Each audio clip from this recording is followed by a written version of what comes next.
Hey goblins, and welcome back. My name is Borealis and I am a protector in the Aether system. And today I wanted to talk about the changes that have been going on in our inner world because it is getting wild up in here. First things first, let me pull up this diagram on my tablet. So a little bit about inner worlds first in case you guys are new to this channel. Inner worlds are the places that alters go when they're not in control of the body. They can vary greatly between systems, starting with like a dark, cloudy nebula or even no inner world. They can be smallish, like a room or a house or an apartment. They can be an island or a city. They could even be larger, like a planet or a small solar system. Just like alters, there isn't really a limit on what the inner world can be. And each one is going to be unique to the system that it's in. Like, I don't think I've ever heard of two systems that have identical inner worlds. So our inner world used to be 2 planets, one of them with 2 moons, and then like a bunch of floating land masses around in outer space. This has changed greatly. Over the past couple of years, our inner world has gone through some major changes. Rather than having a planet, there are now rings. Imagine if Saturn's rings were like livable land. That's what those rings are like. And there are now several rings. So here's our little diagram that we drew up. Let me scooch a bit closer so you can see what I got going on. The main planet formed into the center ring, and the planet that was within that planet is now in the center of that ring. We 100% did not expect this to happen, and it surprised us a lot, but it's been a good change. This change in shape has made it so that all of the regions are closer together. Which is kind of funny considering like I know a lot about the history of the regions and their interactions and stuff, and it's kind of weird having them so close together. Because previously there was a lot of distance between the regions, both by like physical distance in the inner world, they were like in very different places, and also their individual beliefs. The East was basically at war with the West for years. Years. And the Far West and the Far East had problems with the East too. Alters would fight a lot in the inner world, even going so far as to start wars between each other. I bore witness to a few of these wars. It was ridiculous. Like, in hindsight, it was ridiculous. Looking back on it now, it's like, dudes, why? Yeah, we believe that this was kind of a tactic that was introduced and enforced by our abusers to kind of keep alters separated. Keep them from integrating and fusing and unburying the buried memories. Eventually the East got a new emperor, which is Sujin, and he worked really hard to basically repair the damage that the previous emperor, Farkas, had done.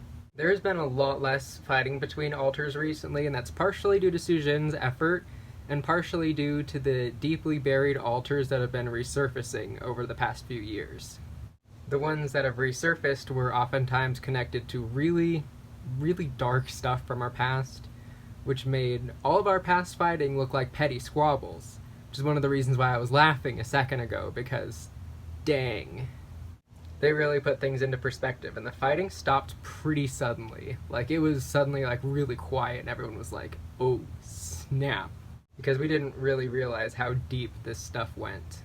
This discovery allowed most of the fragments from the regions to fuse together into some of the more fully formed fragments, which formed much more well-rounded alters. And after some of these fusions occurred, having such an expansive space for everyone became a little bit less necessary. We haven't completely mapped these rings out because we pretty much just have access to the center ring and the one just below it. I don't know if you can see, it's like checkered. Got a real love-hate relationship with checkers. Yeah, those 2 rings we have the most access to, and the one just below it is pretty dang scary, if I do say so myself. There's a lot there that has to do like purely with our trauma, and I'm not a fan, but we're helping those that are there. Alters usually will kind of make trips down there to rescue the alters that are trapped in, say, like buildings or other structures, and bring them back to where most of everybody else is, to safety. Yeah, we've got very little knowledge of the other rings besides these two. Like, we just found a guy up here the other day, and he's quite intimidating, but he's pretty cool. I think he's pretty cool. Yeah, there are 7 rings that I've got drawn up here. I'm gonna screenshot that and put like an actual picture up so you don't get all the glare off the tablet. I know that's frustrating. That's why I don't like to wear glasses on camera. Just the glare, it's a thing. So yeah, we don't plan on making a Minecraft full-scale rendition of the rings because that would take years. That would take years, and the inner world might change again by the point we get done with that. Like, you know, like right when we're adding the finishing touches, something is gonna go down, or they're gonna condense, or something weird's gonna happen, and then there goes all of our work. That would be so lame.